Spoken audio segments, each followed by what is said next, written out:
Hello friends, आज मैं आपको बताऊंगी 4 टक्स ब्लाउज़ में जो टक्स लगती हैं वो किस तरह से लगती हैं। ये देखिए, मोटा मोटा मेज़रमेंट मैं आपको इस ब्लाउज़ का बता देती हूँ। इसके कंधे मैंने लिए हैं 6 और आर्म होल लिया है मैंने इसका 7, क्योंकि एक थोड़ी बुज़ुर्ग लेडी का ब्लाउज़ है तो उनको थोड़ा ढीला ही पहनना पसंद है, इसलिए मैंने इसका जो वो लिया है 6 लिया है।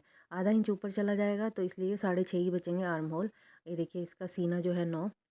सबसे पहले देखने वाली बात इसमें ये होती है कि हमें सबसे पहले अपना पॉइंट देखना है कि हमको जहाँ ब्लाउज़ की टक्स हैं जो वो कहाँ पर डालनी है, मतलब ये 10 पर डलेंगी। ये सबका अलग अलग हो सकता है, किसी का 11, 10, 9.5 कुछ भी हो सकता है। तो ये देखिए, पहली जो टक्स डलेगी वो टक डलेगी वो 4.5 इंच हम एक निशान लगाएंगे। पौना इंच इधर, पौना इंच उस निशान से उधर हम अपनी टक तैयार कर लेंगे इस तरह से, जैसे मैंने इस पर निशान लगाकर आपको दिखाया हुआ है।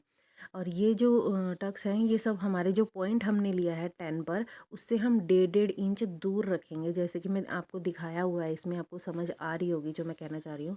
और जो ये आर्म होल की दूरी होती है, ये भी हम लोग 1.5 ही रखते हैं। इसको ऐसी तरह से राउंड कर देंगे और इस वाले पल्ले को हम कट कर लेंगे।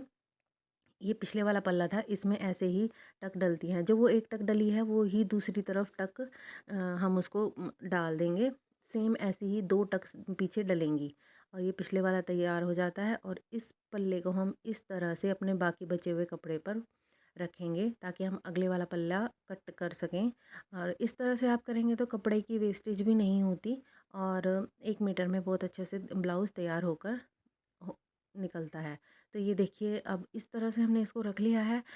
अगले वाले पल्ले में सिर्फ ये ध्यान रखना है कि आधा इंच हमको फालतू लेना है चारों तरफ। जैसे कि ये जिस तरफ फिटिंग डलनी है उस तरफ भी हम आधा इंच फालतू लेंगे और जो लंबाई है ब्लाउज़ की उस तरफ भी हम आधा इंच फालतू लेंगे। और जो हमारा आगे वाला फ्रंट ओपन होता है उस तरफ भी हम जो सिलाई में जाएगा वो आधा इंच उस तरफ हम एक्स्ट्रा लेंगे, काटेंगे मतलब। तो ये देखिए, जैसे कि मैंने आधा इंच नीचे एक्स्ट्रा काटा है और आधा इंच मैं साइड में एक्स्ट्रा काटूंगी।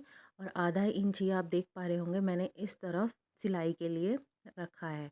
अगले वाले पल्ले में आधा आधा इंच इसलिए एक्स्ट्रा कर रही हूँ क्योंकि जब हम टक्स डालते हैं तो अगले वाला पल्ला छोटा होने लगता है पिछले वाले पल्ले के हिसाब से। तो इसलिए आधा आधा इंच हमें एक्स्ट्रा इसमें लेना होता है। तो चलिए, अब हम अगले वाले पल्ले के टक कैसे डालने हैं वो देखते हैं।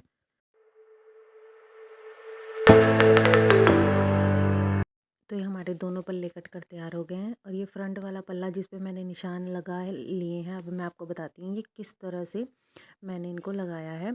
सबसे पहले देखिए, जो हमारा वही वाला पॉइंट हमने देखना है, 10 पर हमने रखा और उसके बाद हम अपने टक्स लगाना शुरू करेंगे। सबसे पहला पॉइंट हमारा यही होता है कि हमने अपना टक्स का पॉइंट देखना है कि हमें कहाँ पर लगाना है। देखिए, सब ही चारों प्लेट की जो दूरी होगी उस पॉइंट से मैंने 1.5 इंच रखी है। ये मैं आपको दिखाती हूँ, 1.5 इंच ही रखनी है, तभी एक प्रॉपर मतलब वहाँ पे फिनिशिंग आएगी और अच्छे से वहाँ पर गैप बनेगा। तो ये देखिए, ये भी वो 4.5 पर आधा इंच यहाँ सिलाई में जाना है, 4.5 पर ही ये भी लगाई है।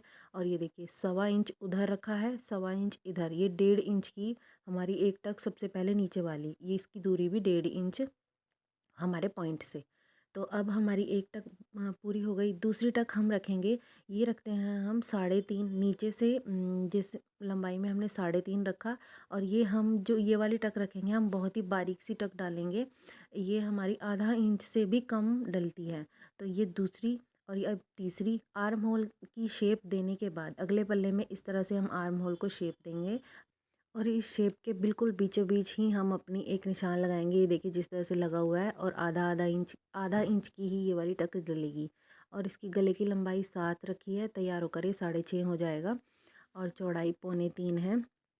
तो इस गले से नीचे हम जो हमारी चौथी टक बची है, इस गले से नीचे 4 इंच पर हमने एक निशान लगाना है। ये भी आधा इंच से कम ही हमको निशान लगाना है। जो ये सबसे नीचे वाली प्लीट है, यही सबसे ज़्यादा चौड़ी डलती है, 1.5 इंच 2 इंच तक ये हो सकती है।